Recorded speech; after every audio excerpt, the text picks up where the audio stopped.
ঈশ্বরের নামে শপথ করছি ভারতীয় সংবিধানের প্রতি পূর্ণ শ্রদ্ধা ও নিষ্ঠা সহ রাজ্যের অর্থমন্ত্রী হিসেবে নিজের দায়িত্ব ও কর্তব্য পরিপূর্ণভাবে পালন করব। তোমার কাছে এই লড়াইটা আরো কঠিন, কৃষ্ণ।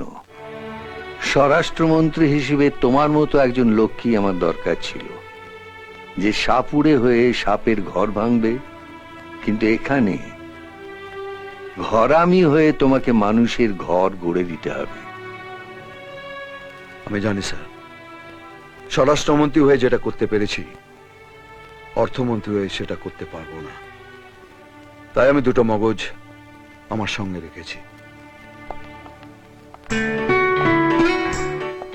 মানসী মুখার্জি ইকোনমিক্সে ফার্স্ট ক্লাস ফার্স্ট, আর অ্যাডভোকেট বিশ্বনাথ বসাক।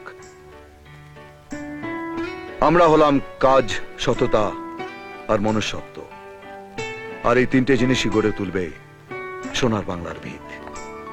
এবং এদের সঙ্গে থাকবো আমি, চৈতালি রায়, এক সহযোদ্ধা, যে মানুষের সামনে তুলে ধরবে সোনার বাংলার ছবি। আমার আশীর্বাদ রইল তোমাদের সঙ্গে। জয়ী হও।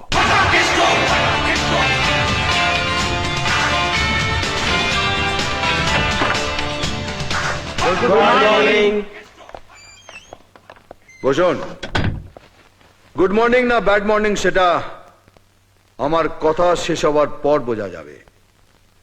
যদি আমার কথা বুঝতে পারেন তাহলে গুড মর্নিং, আর যদি বুঝতে না পারেন তাহলে ভেরি ব্যাড মর্নিং। আপনারা এই রাজ্যের দায়িত্বশীল মন্ত্রী এবং আমলা, আপনাদের উপর রাজ্যের এগিয়ে যাওয়া নির্ভর করছে। এতদিন ধরে তো সরকার খোলভুসি খাইয়েছে, এবার 7 দিন ধরে দুধ দুইবে। সমস্ত দপ্তরের ব্যালেন্স শিট মানে জাবডা খাতা 1 ঘন্টার মধ্যে অর্থ দপ্তরে জমা করতে হবে। এত তাড়াতাড়ি ব্যালেন্স শিট দেওয়া অসম্ভব, সময় লাগবে ভাই। সবার সঙ্গে যোগাযোগ করতে হবে, সবাইকে নিয়ে বসতে হবে, সবকিছু খতিয়ে দেখতে হবে। কোথায় কি ঘাবলা আছে ঢাকতে হবে, যোগ বিয়োগ বাঁদিক ডানদিক সব দেখে উত্তরের জায়গায় লিখতে হবে। সব কুছ ঠিক হ্যায়, সময় তো লাগবেই। কিন্তু আপনার এই ছোট্ট ভাইয়ের কাছে এত সময় নেই বর্দা। বিশ্বনাথ বাবু। স্যার, সকাল 8টার মধ্যে প্রত্যেকটা দপ্তরে ফ্যাক্স পৌঁছে গেছে। সকাল 9টার মধ্যে কাজ শুরু হয়ে গেছে। 10টার মধ্যে ফাইল আপনাদের প্রত্যেকের টেবিলে পৌঁছে যাবে।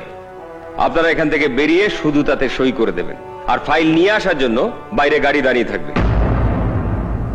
আপনাদের খাতা থেকে আমি ঠিক করব কাকে কতটা দুইব। আপনার এই ল্যাঙ্গুয়েজটা আমাদের কাছে ক্লিয়ার হচ্ছে না স্যার।